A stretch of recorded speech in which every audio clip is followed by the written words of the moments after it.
Nous vous informons que cette vidéo a été sponsorisée par Atomstack. Par respect pour vous, nous souhaitions vous en avertir. Sachez cependant que, comme d'habitude, le test a été réalisé sans contrainte et en toute impartialité. Sur ce, bon visionnage à tous!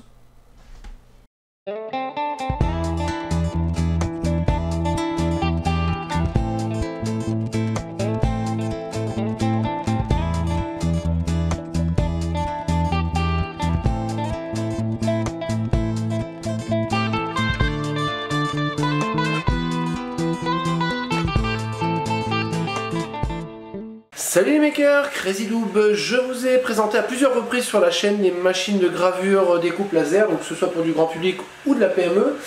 Je vous présente aujourd'hui cette machine-ci, donc de chez Atomstack. Vous allez me dire encore une machine laser? Oui, parce que pour une fois, on a une machine qui est vraiment un pas en avant, principalement en termes de qualité. Après, le fonctionnement reste le même, mais voilà, je pense qu'effectivement, il y a un vrai pas en avant niveau qualité, niveau sécurité, niveau fonctionnalité.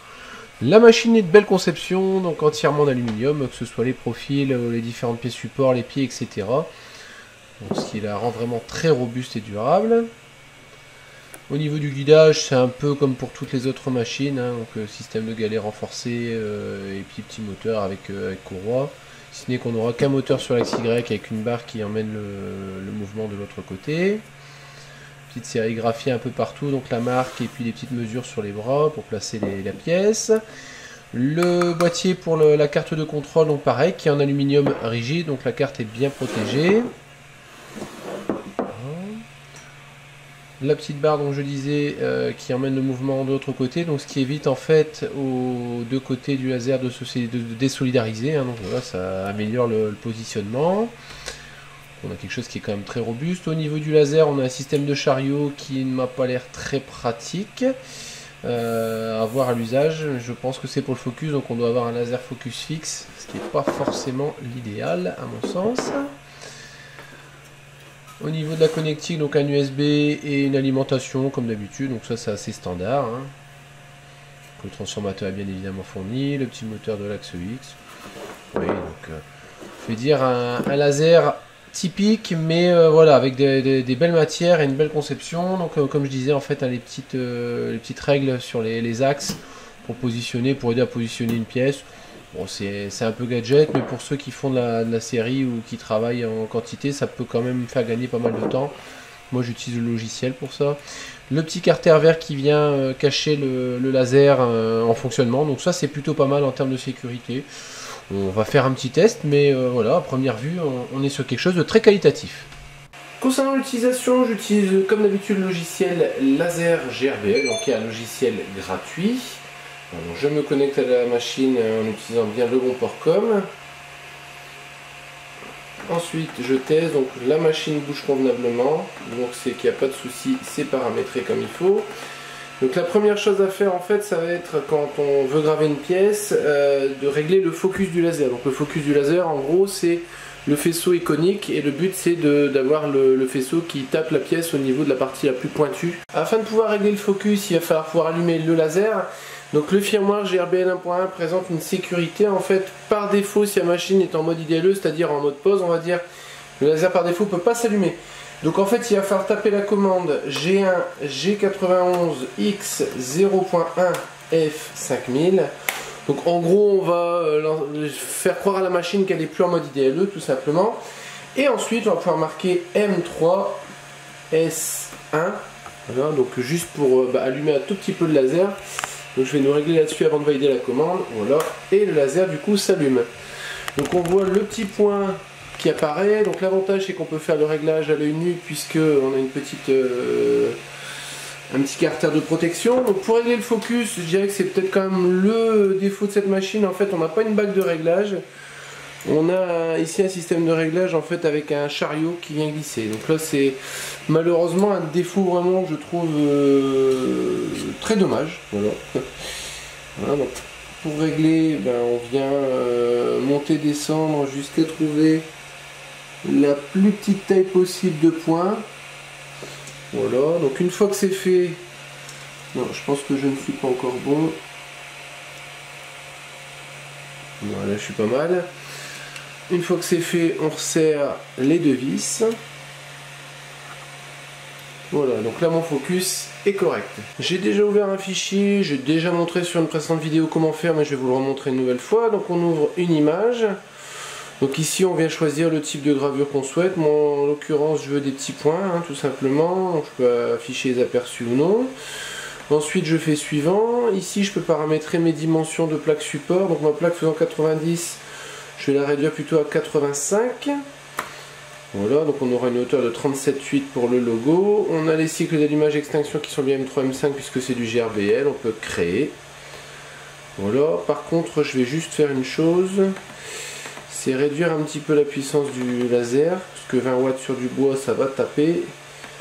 Alors on va le mettre à mi-puissance. Donc l'idéal c'est de faire des essais pour trouver la bonne vitesse avec le bon matériau tout simplement. Voilà, donc là mon fichier est prêt. Je vais me replacer sur la machine. Mon focus est réglé, ma pièce est alignée. On a juste une pièce qui fait 50 de hauteur, même 55, et j'ai une gravure qui va faire 37. Donc on va dire qu'on va mettre à 10 mm du bord le point laser, à 5 mm du bord gauche. Voilà, donc soit on utilise les petites graduations, soit on le fait directement depuis le logiciel. Ensuite, on va venir avec la petite map monde et le petit repère créer le point 0. Et là, du coup, je peux lancer ma gravure.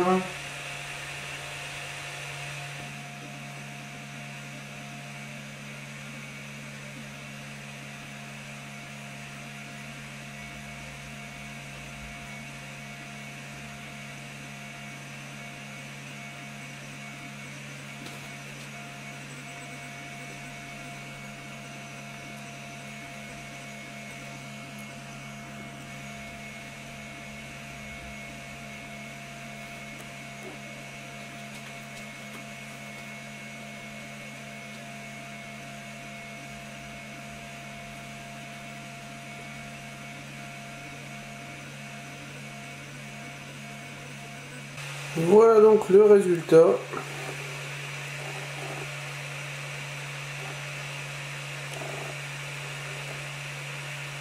Donc c'est légèrement noyé, le fichier n'est pas optimisé pour la gravure.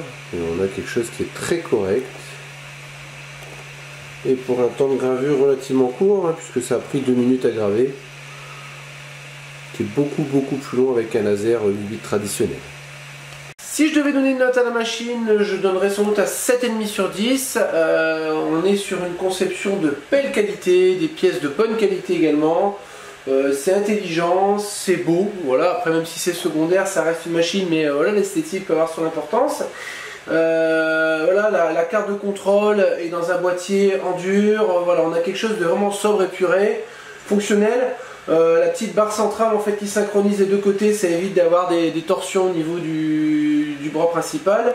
Donc on a vraiment un positionnement super stable, on sent qu'on a très peu de jeu. Si je devais voilà, émettre un avis négatif sur la machine, ce serait vraiment sur la tête laser.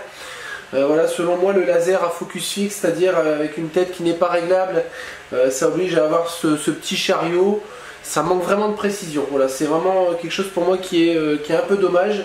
J'ai toujours eu des lasers avec une bague de réglage, donc une lentille amovible, en fait, enfin, mobile plutôt, qui permet de régler avec précision le focus.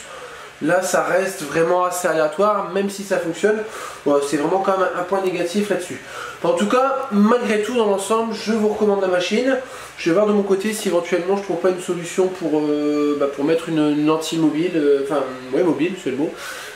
Pour résoudre ce problème, auquel cas la machine selon moi sera vraiment parfaite. Très bientôt la découverte du nouvel atelier qui est juste derrière la caméra. Voilà, je suis sur un petit palier en fait en attendant.